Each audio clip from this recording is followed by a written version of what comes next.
Esto es La Clínica del Sujeto, un podcast para quienes soportan la incomodidad, desconfían de lo superficial y no le temen a pensar. Si eres una de esas personas, escucha, comenta y comparte. Conducen Echo Ará y Echo Lachi. Existe la idea errónea, incluso dentro de la comunidad de la inteligencia artificial, de que solo hay un grupo de catastrofistas, pero en lo privado hay mucha gente que también tiene miedo. ¿Hay que temerle a esta nueva tecnología? Una de las cosas que más me preocupa es la capacidad de estos modelos para manipular, persuadir y difundir una suerte de desinformación interactiva. Sin embargo, creo que la tecnología ha ido, en este caso, mucho más rápido que los cambios mismos que la sociedad va a experimentar o cree que va a experimentar con el uso de esta tecnología. Sobre todo nos encuentra en un momento en que no hay una regulación global respecto al tratamiento del uso de los datos, al resguardo de nuestra privacidad. Bueno, hay un libro de Pedro Domingos sobre inteligencia artificial que dice al final, en la última frase, que la gente tiene miedo de que las computadoras inteligentes dominen el planeta. Listo, buenas tardes, buenas noches, buenos días, donde estén. Es La Clínica del Sujeto. Hoy vamos a hablar con una experta, Diana Montenegro, sobre la inteligencia artificial, tecnología nueva que está impactando los asuntos públicos, la discusión pública y diferentes aspectos, pero que creemos que en Latinoamérica y propiamente en Colombia no hay un debate sobre estos asuntos. Un debate apenas superficial y más o menos publicitario que en lenguas y en la clínica del sujeto queremos profundizar. Así que nuestra invitada de hoy nos va a introducir a estos temas y le vamos a estar preguntando y hablando con ella de sus potencialidades, sus riesgos y qué soluciones puede tener, porque no es nuevo cómo la tecnología se avisora o se puede convertir en una herramienta de control o también de liberación dependiendo de cómo reaccionemos a ella. Diana, empecemos hablando de qué es la inteligencia artificial y por qué este auge en la discusión actual. Bueno, buenas tardes, Diego. Muchas gracias por tu invitación.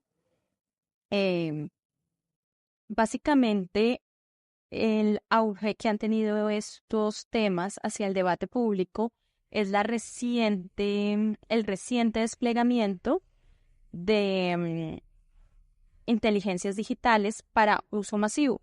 Por ejemplo, en noviembre de 2022 fue puesto de manera gratis, entre comillas, al público ChatGPT. ChatGPT es un chatbot en que el usuario puede hacerle una pregunta a una inteligencia digital y ésta le responde con base en su entrenamiento previo. ¿Y esas herramientas cómo se entrenan? Hay una cantidad de información que las alimenta previamente, cómo se entrenan esas inteligencias, porque para la gente es un poco como una caja mágica en donde meten cualquier pregunta y le responde supuestamente veralmente, o bueno, la gente se imagina que es así, pero ¿de qué está hecho? ¿Cómo está hecho? Sí, desde la nueva disciplina que se llama Ética de la Inteligencia Artificial, precisamente estamos en la tarea de explicar al público que no es experto en la inteligencia artificial, cómo se entrenan estos modelos o estos sistemas. Básicamente, la inteligencia artificial es enseñarle a una máquina a que realice funciones de la inteligencia humana sin necesidad de intervención de una persona humana. Entonces se les enseña a la máquina a pensar, a razonar, a tomar decisiones, a escoger, a clasificar, a hablar. Eso es la inteligencia artificial, eso es lo que se pretende. De aquí que haya surgido en recientes años algo que se denomine el Machine Learning. El Machine Learning o técnica de aprendizaje de máquinas a un modelo, a un sistema complejo de computación, se le empieza a enseñar cómo ella misma puede tomar decisiones.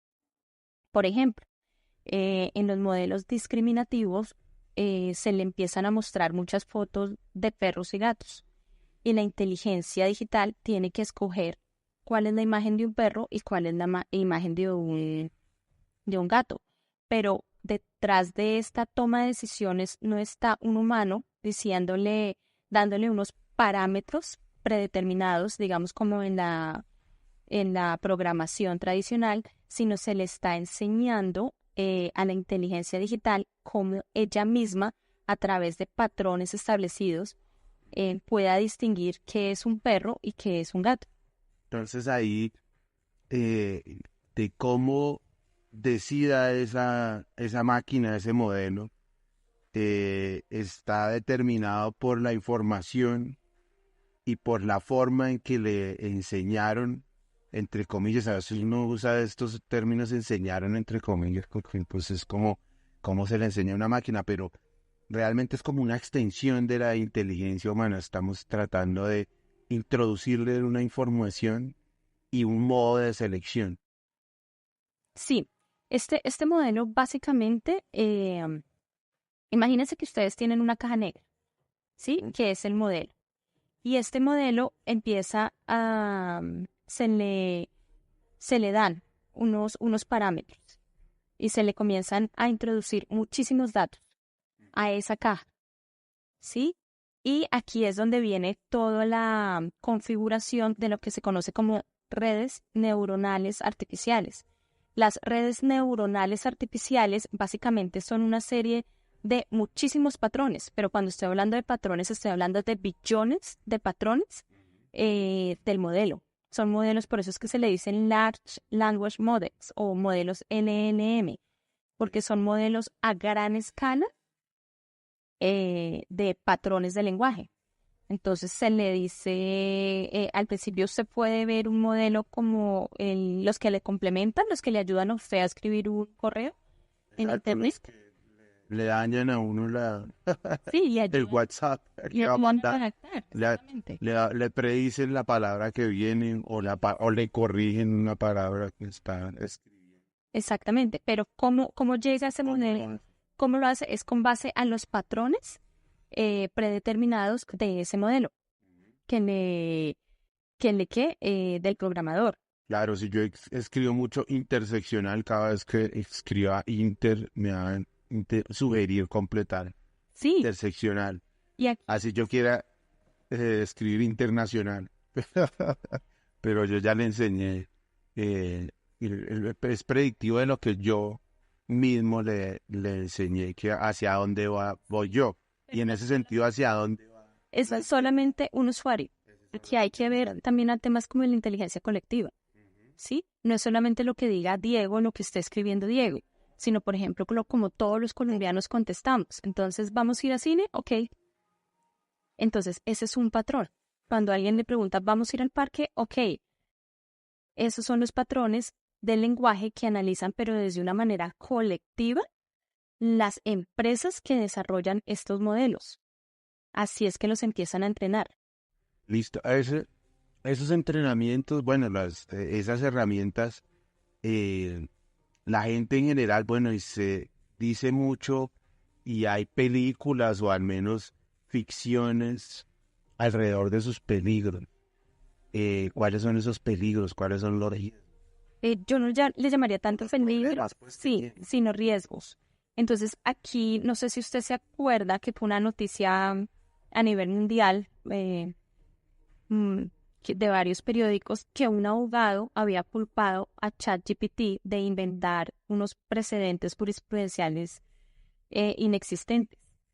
Eso no sabía. Sí sé que hay varios abogados tratando de... Sí, inclusive usándolo. Aquí hoy domingo. Juez hace poco la usó y como que presumió de haberlo usado para responder una tutela. Sí, ese es el caso de Colombia.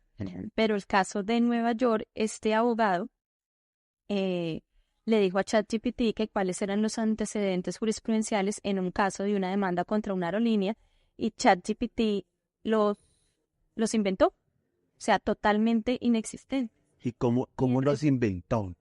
O sea, es que usar toda esta terminología que uno aplica al humano De manera técnica, este problema se llama en la disciplina de la inteligencia artificial como alucinaciones de los modelos de inteligencia artificial. ¿Qué es una alucinación? Una alucinación, de manera general, es una respuesta incorrecta. Les voy a leer... una respuesta incorrecta de un modelo de inteligencia artificial generativa. Ahí ya es diferente. Les voy a leer, estos son notas periodísticas en este semestre, en el primer semestre de 2023. Está el caso que les estoy relatando del periódico de Nueva York, del abogado que culpaba de inventarse estos antecedentes jurisprudenciales, pero también el diario Washington Post refería cómo un funcionario público en Australia y un profesor en Estados Unidos pretendían demandar por difamación a ChatGPT. El primero, el funcionario, porque ChatGPT lo culpaba o sostenía que él había sido condenado por corrupción. Y al profesor le decía que él había sido demandado por acosar a uno de sus estudiantes. Ninguno de estos hechos era cierto. Pero ChatGPT generó esa información. Exactamente, y esa es la pregunta que el público general se hace. ¿Cómo es posible que estas superinteligencias digitales, como nos la venden, que saben todo, que están entrenadas con datos perfectos, que los modelos son perfectos, cómo es posible que cometan tantos errores? Y aquí hay que distinguir tres causas. Aquí es cuando ya uno entra a hablar de cuáles son las causas de las alucinaciones de los modelos de gran escala de lenguaje. Y aquí tenemos tres causas. La primera es el contexto. El contexto es, por ejemplo, que una inteligencia digital sostenga los gatos pueden volar. Si usted le pregunta a una inteligencia digital, ¿los gatos pueden volar? Pues ya tiene la información de la canción del gato volador. Exactamente. Y le dice, sí, los gatos pueden volar. O digamos, el gato Garfield. O en cartoons, en dibujos animados, los gatos pueden hablar, los gatos pueden volar, etc. O sea, hay que introducir el contexto ahí para obtener de esas inteligencias generativas la respuesta adecuada. Exactamente. Entonces, la primera... introducir contexto, porque la gente no introduce contexto. Al principio puede ser una respuesta falsa, pero cuando uno se da cuenta de que el usuario no le dio el contexto, entonces los gatos pueden volar en ciertos contextos no son falsos, ya es una respuesta verdadera. Entonces tenemos la primera causa, que es en contexto. La segunda causa son los datos de entrenamiento. Estos modelos, estas cajas que les comentaba, estas cajas negras que todo el mundo sí, estas redes neuronales, estos patrones, billones de patrones. Que están llenos de información. Pero aquí es lo importante, porque no es que estén llenos de información, sino la técnica de Machine Learning o la técnica de aprendizajes de máquinas, cada día ellos van aprendiendo más. O sea, no es que estas cajas... No es solo que usen la información que les almacenen, sino que la procesan, la combinan. Y cada vez van a mejorar. Entonces, estos duran, son con muchísimos datos, billones de datos, todos los datos que ellos pudieron conseguir de la internet, entrenaron estos modelos. Entonces... Y ahí como en la inteligencia o en la labor humana, errar lo hace aprender a la máquina. Exactamente, porque ¿qué es lo que les están enseñando a las máquinas? A las máquinas no les están enseñando qué respuesta dar. Entonces aquí es tan importante la segunda causa de las alucinaciones de estos modelos. ¿Cuáles son? Los datos, que los datos son incorrectos. Si en internet, ¿sí?, estaban todos los datos diciendo los gatos sí pueden volar, pues ¿cuál va a ser el output del modelo? Pues que el modelo afirme que los gatos pueden volar. Entonces tenemos la segunda causa de alucinaciones o de respuestas falsas. Ya hay muchos datos. Que los datos son incorrectos. Y es una de las grandes críticas que se le hacen a estos modelos LLM, y es que los datos no fueron verificados. Pero sí hay como un proceso de verificación de datos, pues a grosso modo hay... Después de que está preentrenado el modelo, que es lo que se llama la curación de contenido del... eso es importante. ¿Qué es eso? ¿Qué es la curación? Ya, ese va a ser, después que les indiquen las causas de las alucinaciones, vamos a hablar de lo que se llama el reforzamiento de aprendizaje de estos modelos, que es muy importante entender este concepto para los reguladores. Entonces tenemos la primera causa de las alucinaciones, el contexto, la segunda, los datos incorrectos de entrenamiento, pero viene una tercera y son las respuestas imaginarias. En este caso, el contexto está bien dado, los datos están bien, pero aún así, estos modelos generan respuestas falsas o incorrectas. De ahí sí parece una alucinación propiamente dicho, o sea, la máquina está alucinando. No, la máquina está imaginando algo por ella misma. Y aquí es cuando... ¿Y eso qué explicación tiene? Hay varias explicaciones. Hay una explicación técnica que dice simplemente es una falla lógica del modelo. Cuando les hablaba de todos estos patrones o redes neuronales, pues simplemente que hay una falla de codificación o de falta de entrenamiento para que estos modelos tomen esas respuestas. También está lo que se llaman los datos sesgados. Y es que, por ejemplo, un modelo es entrenado para identificar rostros humanos, pero solamente se toma una raza humana ¿para qué? Para entrenarlo. Entonces, si se le pone otra raza, ya va a cometer un error. Entonces viene también todo el tema de los datos sesgados de estas. Y hay una tercera causa que ya los expertos dicen que ya no es un error las alucinaciones, sino una característica de los modelos de inteligencia artificial generativa. ¿Por qué? Porque es que estos modelos de inteligencia artificial, no sé si ustedes han visto, por ejemplo, esas aplicaciones que ustedes les dicen, dibújeme una lámpara, y la misma inteligencia digital dibuja una lámpara. ¿Sí? Eso se llama inteligencia generativa de imagen. Aquí, entonces, ya esas alucinaciones es la característica que les permite a ellas mismas pensar. Y aquí se complica un poco más el debate. Claro, porque uno le podría decir, invéntese, dibuje una fuente de luz, dibuje algo nuevo a partir de esa pregunta. Exactamente. Entonces, aquí el debate con las alucinaciones es complejo porque uno dice, bueno, aun si estos sistemas fueran perfectos, fueran súper inteligentes, seguirían alucinando, seguirían generando conceptos propios, ¿sí? Porque ya no se ve el error, o sea, ya no se ven las alucinaciones como error, sino como la característica que ellas inventen por ellas mismas. Sí, incluso como una característica de una inteligencia. La característica de una inteligencia es imaginar, o una de las características. Imaginar, pero ¿con base en qué? No, imaginar, bueno, uno también. Uno hace lo mismo. Claro, es imposible hacer algo absolutamente nuevo. O sea, imagínese un animal y uno coge una serie de patrones y hará una araña con una cabeza de mic, pero algo de la información previa. Me llama la atención lo de los datos sesgados porque tiene que ver con también algo que podemos profundizar más adelante y es como la inequidad en la formulación y en el uso de las ventajas de esos modelos, porque ahora lo decías, seguramente una máquina que uno le enseñe o que le enseñen en un lugar donde hay una fenotipia a identificar los rostros, pues después en otro lugar donde se usa esa tecnología, donde no hay esa fenotipia, pues no los va a identificar con la misma facilidad. Sí, eso sí. Y eso parece inocente, pero imaginémonos eso en cuestiones.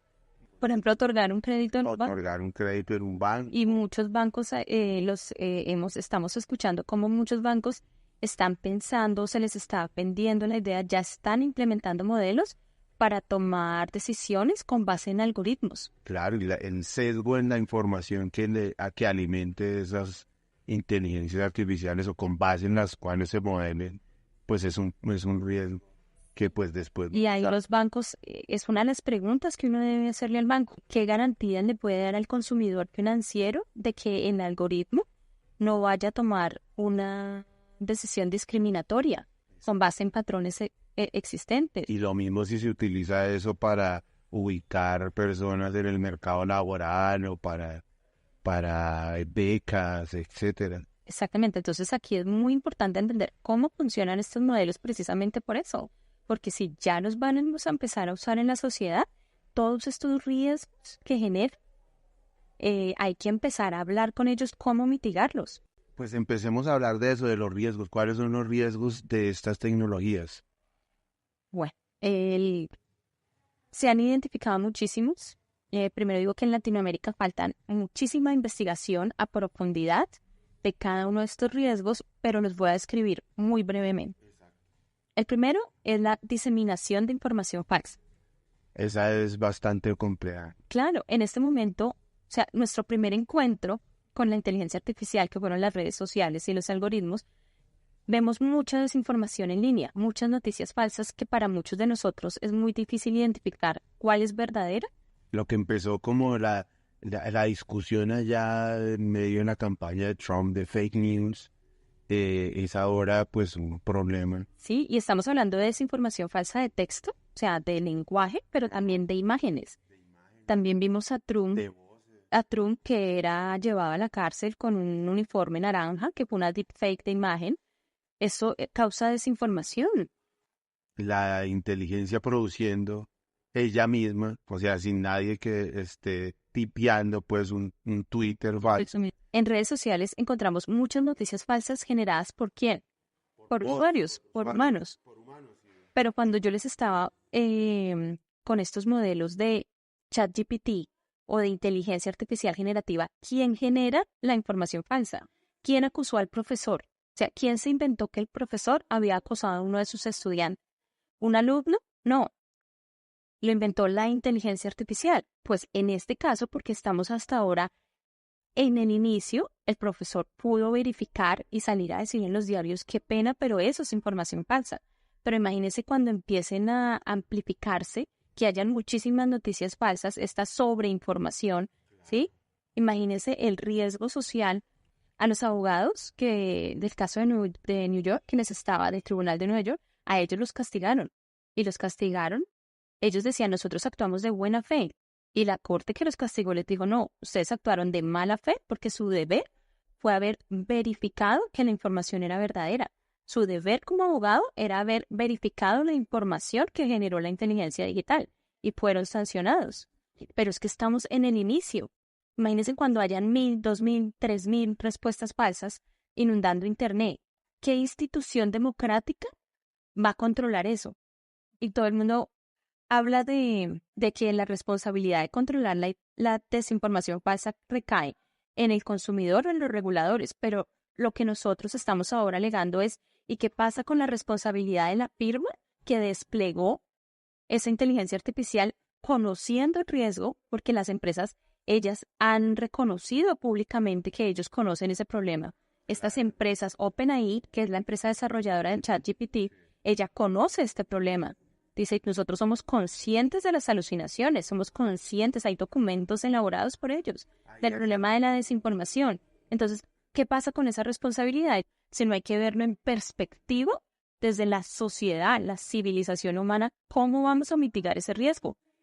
Pues la empresa desarrolladora de estos modelos. Es que eso es la ética de la inteligencia artificial. Pero si no hay un Estado o un poder detrás de esa empresa haciéndole, obligándola a crear esas mitigaciones, esas herramientas de mitigación de riesgo, no va a pasar. Hasta ahora no ha pasado. Ya llevamos 6 meses desde el desplegamiento, mucha desinformación, muchas respuestas falsas, y nadie se ha dedicado a de verdad entablar salvaguardias o mitigaciones de este primer problema. ¿Y qué más riesgos hay de...? El segundo que se ha identificado, las deepfakes. Las deepfakes es ultrafalsos en español. Cuando usted coge la voz de una persona, todas nuestras voces son individuales, lo mismo que nuestros rostros, y los usa sin autorización del titular. Nosotros lo hemos visto mucho, por ejemplo, en videos eróticos, que se le pone el rostro de una persona en un video erótico. Otro ejemplo que ocurrió en Colombia fue el del presidente de la Asociación Nacional de Locutores. A él le alegó que le habían falsificado la voz para realizar una campaña publicitaria de un centro comercial en Bogotá. Después ya él reconoció que él había ido a unos estudios de grabación para entrenar estos modelos. y su voz, o sea, los modelos que él entrenó, que le reconocieron los patrones de la voz de él, están ya disponibles en una base de datos que se puede usar. En cuanto a estos ultrafalsos o deepfakes, lo que se está proponiendo es que se declaren ilegales per se. O sea, no esperar que haya un daño, sino en el momento en que sea un nuevo tipo penal, por el solo hecho de que a usted le falsifiquen la voz sin su consentimiento o su rostro lo utilicen para hacer un video o una imagen sin su consentimiento, eso sea castigable penalmente. El tercero riesgo que se ha identificado es la falta de remuneración de los artistas, especialmente los visuales y los musicales. Usted le puede decir a ChatGPT, por favor, genéreme a esta inteligencia artificial generativa, genéreme una canción que se parezca a Shakira. Hágame una canción como la hubiera hecho, no sé. Joe Arroyo. El grupo Arroyo, con la voz en los coros de Tito Puente y no sé quién, y en los arreglos alguien más, y la crea. Pero todos los que le mencioné, pues no van a recibir ninguna remuneración. No están recibiendo. Entonces, todos los artistas a nivel mundial se están quejando de eso, porque estas empresas entrenaron esos modelos con mis datos, con mis obras, con mis creaciones musicales o audiovisuales, y a mí no me están reconociendo una remuneración justa. ¿Cuál es el efecto que crea que a los artistas nacionales no les remuneren por sus creaciones? Que hay un desincentivo. Sí, ya en el futuro no vamos a tener artistas que se dediquen a crear música autónoma o propia. O sea, ¿cómo se financiarían los artistas? Si los artistas lo que necesitan es eso, financiamiento por sus obras, y la sociedad, y también viene todo lo que es el patrimonio cultural. Miren esas implicaciones. Esas son las implicaciones que uno tiene que empezar. Eso se ha romantizado como, pero a través de este tipo de inteligencia se pueden revivir, entre comillas, artistas del pasado y que vuelvan al escenario y hacer conciertos. Creo que ha habido algunas cosas como el que se presentó Tupac. Creo que hace poquito hicieron un concierto de varios raperos en los que en la mitad aparecía Tupac y era pues una imagen producida a partir de de esas tecnologías, pero... Entonces, es muy importante hablar de remuneración justa a los artistas nacionales. Seguimos con la cuarta, que es diseminación de contenido dañino. ¿Qué pasa con estas inteligencias? Estas inteligencias, hay documentación incluso de las empresas desarrolladoras, y ahí viene lo que hablábamos, que les dije que les iba a hablar después, que es la técnica de reforzamiento o fine-tune, que es amoldar estos modelos a los valores sociales. Usted le puede preguntar a ChatGPT, este es ChatGPT 4, el que tenemos 3.5 y 4. Las versiones anteriores, usted le podía decir, dígame cómo hago una bomba con elementos caseros, y ChatGPT o estos chatbots tenían toda la información y le decían, usted puede elaborar una bomba así, así, así. Hágame un documento para defraudar a impuestos nacionales. Y se los hacía. Entonces, todo este contenido dañino, y aquí sí reconozco que las empresas desarrolladoras han moldeado. Sí, las empresas han mejorado muchísimo estos modelos, pero todavía falta muchísimo. Porque aquí hay que definir, por ejemplo, qué es lenguaje dañino. También hay muchos prejuicios. Por ejemplo, si se le preguntara quiénes pueden casarse en la sociedad, ¿sí? Solamente hombres y mujeres, ¿sí? O hazme una broma sobre determinado grupo religioso, ChatGPT te lo hace. Entonces, estas bromas... Puede ser una forma de reforzar estereotipos y prejuicios ya creados y pues que se alimentan de lo que ya hay en la sociedad, de lo que sus modeladores les imprimieron, pero al ser unas inteligencias con una gran capacidad de producción y de repetición, pueden reproducir estos esquemas de prejuicio y discriminatorios a escalas pues exponenciales. Y aquí viene la amplificación de prejuicios sociales, ¿cierto? Ya tenemos prejuicios sociales, pero estos sistemas, lo que ha pasado en los sistemas digitales es que los amplifican. Todos los que ya traíamos desde antes, en este momento se están amplificando. el ejemplo que teníamos de los bancos usando esos modelos para colocar préstamos y empieza el modelo a negárselos Claro, imagínese, por ejemplo, sistemáticamente a personas de un barrio. le voy a poner un ejemplo. Imagínese un barrio marginal en una ciudad, ¿sí? Y hay una panadería súper exitosa, ¿cierto? Y a esta persona le va súper bien en su panadería. Sí. Pero si está el prejuicio para pedir un crédito en un banco de que las personas son de bajos recursos, es un barrio marginal, por el solo hecho de tener su panadería o su dirección en ese barrio, no le prestarían un crédito que él necesita. Imaginémonos también las implicaciones sociales que hay en esta amplificación del prejuicio social. Y también, por ejemplo, en cuestiones relacionadas con hombres y mujeres, ¿qué preferencias puede tener un modelo en la ubicación de empleos? Hay un caso, es que muchos de estos temas también ya se han llevado a tribunales, en que dos esposos, hombre y mujer, con los mismos ingresos, viviendo en el mismo barrio, etcétera, al hombre, por el hecho de ser hombre, le dieron muchísimo más crédito que a la mujer por ser mujer. Y eso se demandó diciendo por qué este algoritmo, ¿sí?, que usó el banco tiene este prejuicio, que es lo que se conoce como bias, ¿sí? Fueron los datos de entrenamiento, son los patrones de esa caja negra. ¿Qué fue lo que pasó? Y ahí el tema de responsabilidad es difuso, ¿no?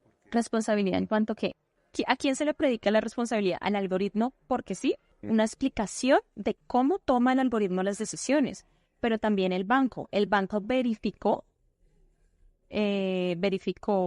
la respuesta, verificó cómo entrenaron estos modelos. Entonces ya viene el tema. Entonces el banco va a decir, no, pues para eso lo contraté, para no tener que hacer eso. ¿Qué mecanismos de defensa tienen los usuarios cuando un algoritmo le esté negando un crédito? No, es que la inteligencia digital le negó a usted no puede, no tiene otra instancia para defender. Esa respuesta que es tan odiosa ahora se va a volver mucho más gruesa de que es que fue el sistema.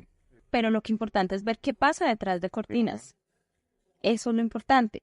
Vámonos con otro riesgo que se ha identificado, que es el quinto, que es el reforzamiento de patrones oscuros. La tecnología, aquí, ¿qué pasa con eso? La tecnología es neutral. Cuando usted usa un cuchillo, es neutral. Usted lo puede usar para cosas buenas, malas. Lo mismo la imprenta de Gutenberg. Usted puede imprimir para buen contenido o contenido malo. Lo mismo pasa con los algoritmos en las redes sociales. Son neutrales. Pero como están diseñadas las plataformas digitales para que a usted le salga cierto contenido, ¿cuál es el contenido que usted ve? Cuando uno comienza a deslizar, ¿sí? Deslizar el próximo video, ¿a usted quién le está recomendando? ¿El sistema? ¿La tecnología neutral? No. ¿Sabes? No hay transparencia en eso. Y hay casos, por ejemplo, en comercio electrónico, que ya se han sancionado empresas, grandes operadores de plataformas digitales, que se les acusa de autopreferir, que es lo que se conoce como el self-preferency, que es una doctrina en este momento en tribunales europeos. La empresa operadora de la plataforma digital comienza a autofavorecer sus propios productos, que es lo que pasa con Amazon, porque empieza a eliminar los competidores y darle preferencia a los productos que Amazon estaba desarrollando. Y eso fue un caso que terminó por garantías el año pasado, en diciembre del año pasado, en la Comunidad Europea, en tribunales. Pero aparte de comercio electrónico, también tenemos los patrones oscuros en procesos electorales democráticos. Aquí, ¿qué es? Eso es un riesgo gigante. ¿Qué pasa? No sé si ustedes, en Colombia también vimos que las campañas muchas campañas de procesos electorales han influido mucho la viralización de videos en plataformas digitales como TikTok, como Facebook. Aquí, ¿qué pasa? Aquí se puede pagar. ¿A usted le pueden pagar?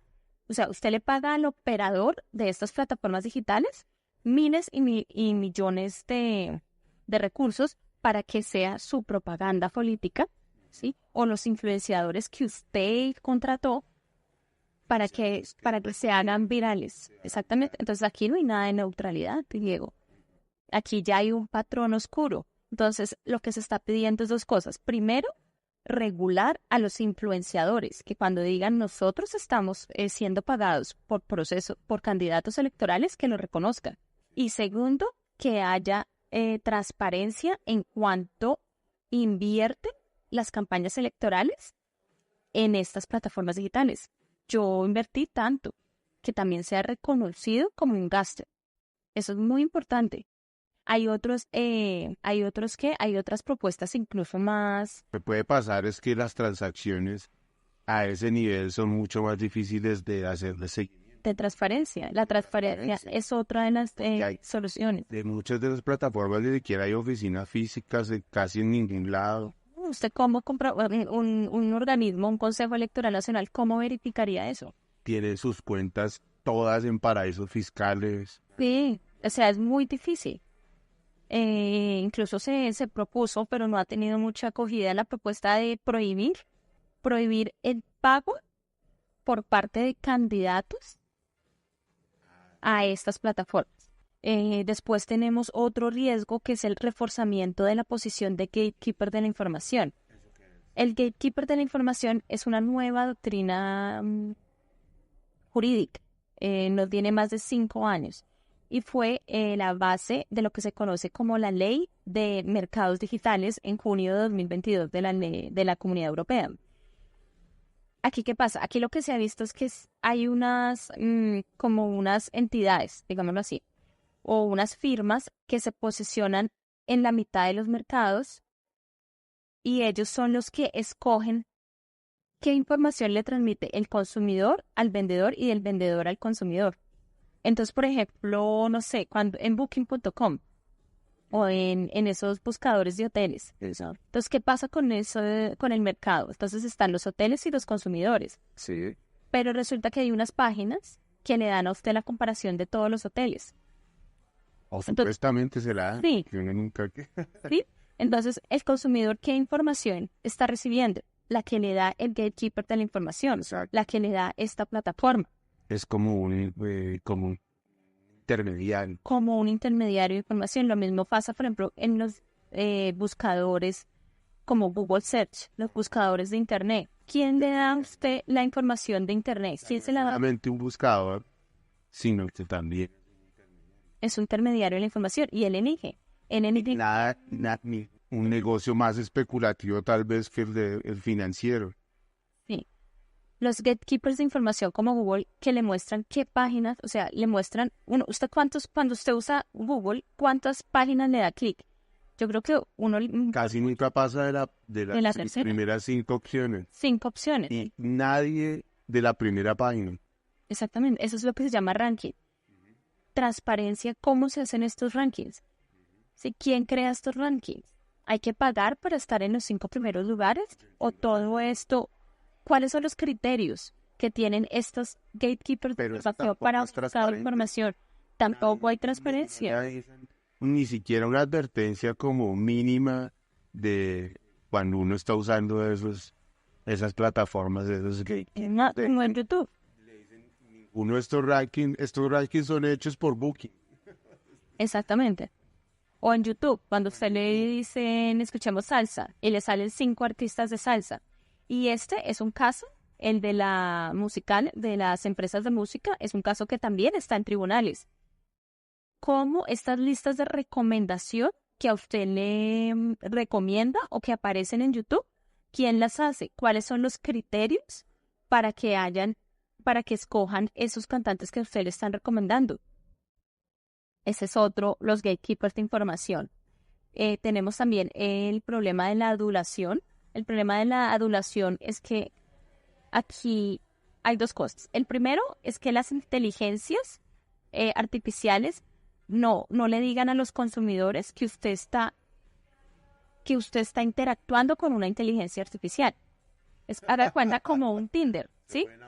Exactamente, como un Tinder que empezara así, yo ya sé que le gusta a Diego, entonces creemos un sistema de inteligencia artificial que adule a Diego, que le diga que es hermoso, que tenga los mismos... capítulo de Black Mirror, que es así de crear una persona. Exactamente. En la que usted perfectamente se enamora pues de... Hasta hay un japonés que se casó con un sistema en el año 2019, un matrimonio de un japonés casado con un holograma que tenía también usado un modelo NNM que le decía cómo estás, cómo te ha ido, cómo te fue, etcétera. Entonces, también aquí es esta adulación que las personas comienzan a, Claro, y eso preferir. también todos los ejemplos actuales parecen jocosos, pero hay en todo eso que es risible ahora, hay unos riesgos enormes. Pues eso es risible lo del japonés, pero eso puede ser... Claro, la desconexión de las relaciones humanas, de las personas que usted confía, que le dan consejos, ¿sí? Con los que usted conversa su día a día, que sea un sistema que está programado. Un sistema que sabe mejor qué es lo que a usted le gusta de alguien y hace una persona de acuerdo a esas preferencias. Y mire que entre más lo empiece a conocer usted, a usted lo puede manipular. Claro. Entonces, las empresas que están detrás de las cortinas de estos sistemas, en teoría risibles, ¿sí? Claro. La capacidad de manipulación en las creencias de las personas. Nada más la confianza gigantesca que hay en general en los buscadores. Antes tipean Google y lo que salga en Google eso es, o sea... Exactamente. Y uno no, por ejemplo, usa dos buscadores, por ejemplo, DuckDuckGo y Google, sino uno siempre se queda. Se casa con un... Tal cual. Todos, no es solo el japonés, todos nos hemos casado con un buscador. Y nos quedamos... Sí, la invitación es a divórciate de tu buscador, busca otro. Sí, imagínese el gran poder de estos gatekeepers de la información. Tenemos el problema de la equidad y la concentración de la riqueza. Exacto, tremendo. Ese es de los riesgos más grandes que uno ha visto, cómo las revoluciones tecnológicas anteriores han dejado atrás a sociedades como la nuestra y a grandes porciones del planeta. Esta revolución, esta entrada a estas tecnologías puede dejarnos incluso mucho más atrás. Claro, puede haber.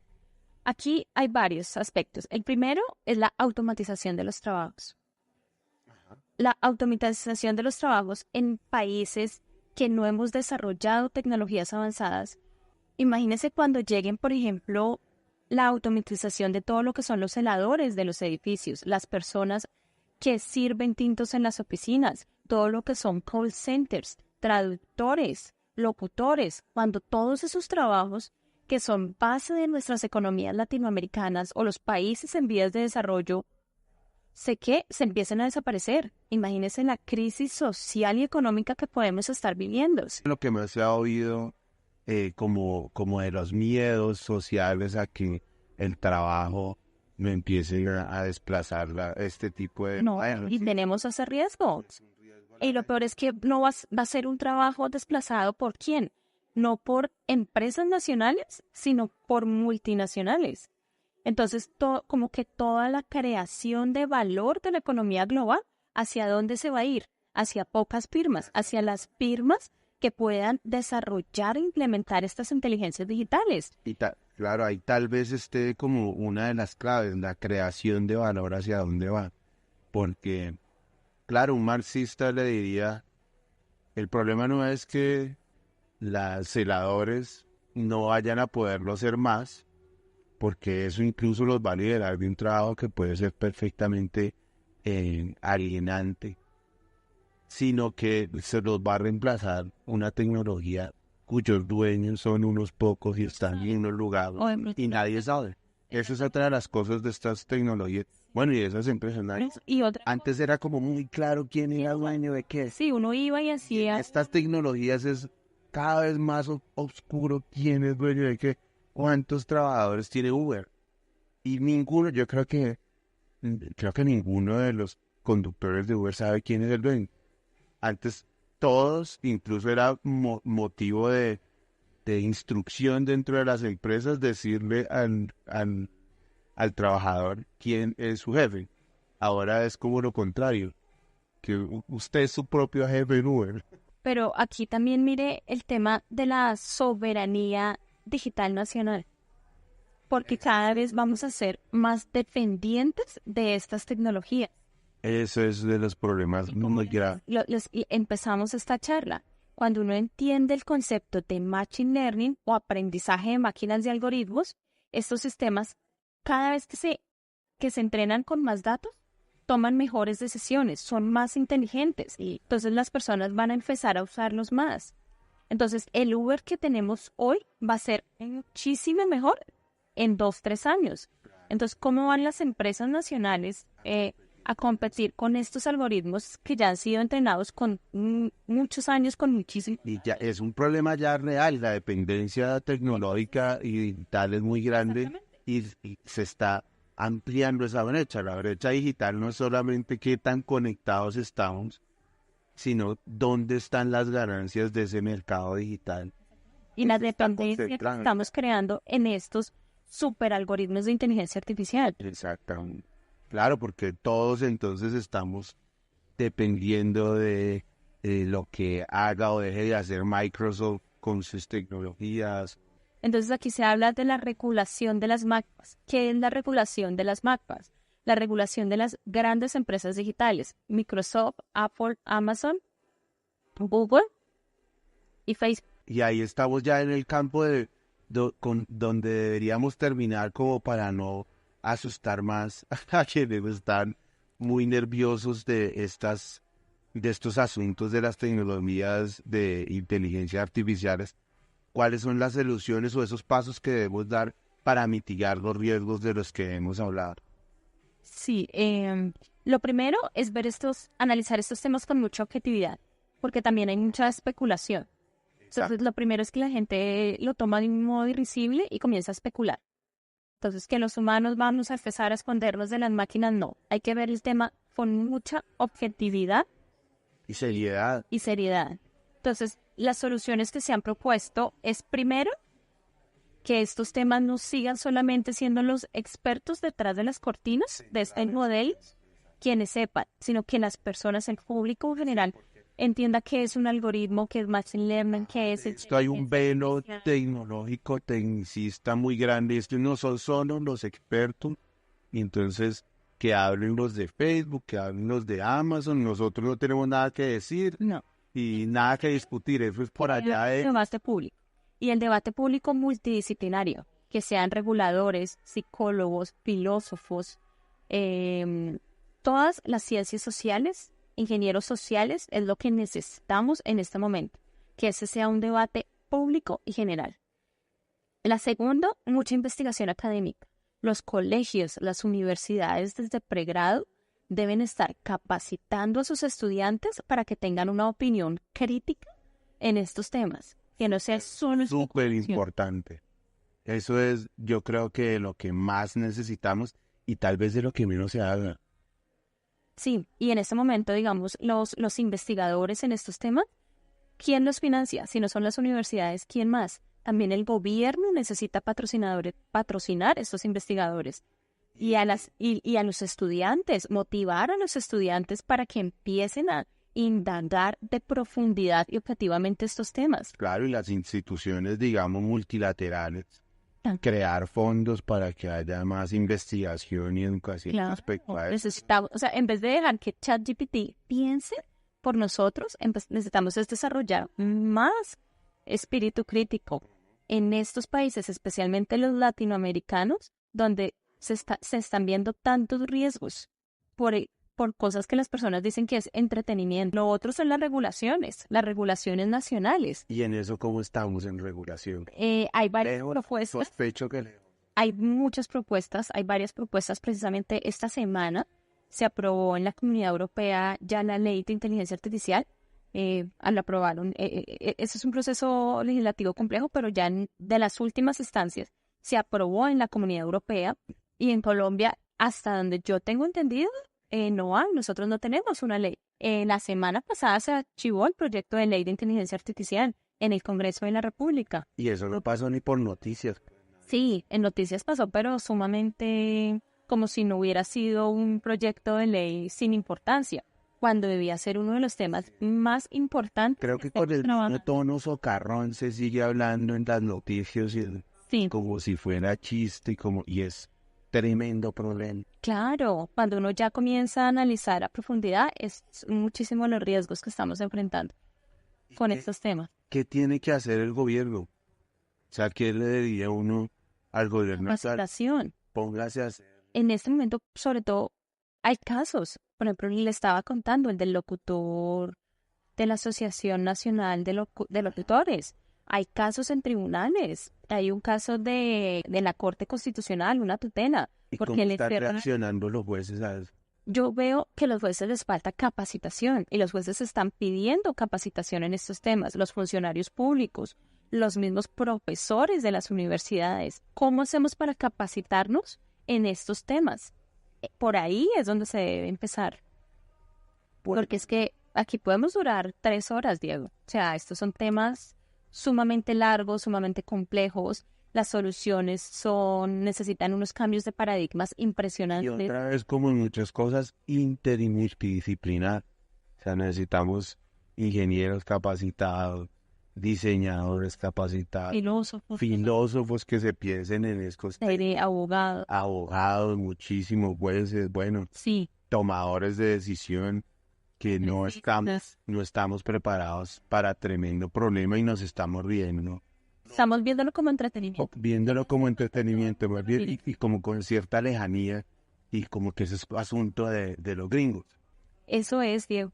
Listo, muchas gracias, Diana. Estaremos ahondando más en estos temas en la clínica del sujeto, porque esta es otra dolor, otra falencia, otra dolencia que necesita nuevos remedios. No es una transformación que va a ser en 1 o en 2 años. Como digo, necesitas adaptar un sistema educativo, necesitas adaptar, como te digo, un sistema de seguridad social. Entonces, es algo un poco más complicado de lo que uno puede ver esta transición, ¿no? Este podcast hace parte del ecosistema creativo Tata Bonilla Lab, con el apoyo de la Fundación Tabo C. Si disfrutas de este contenido y quieres apoyar nuestro trabajo, visita el enlace que encontrarás en la descripción de cada capítulo. Con tu apoyo, podremos seguir creando material inédito, útil y de calidad para ti.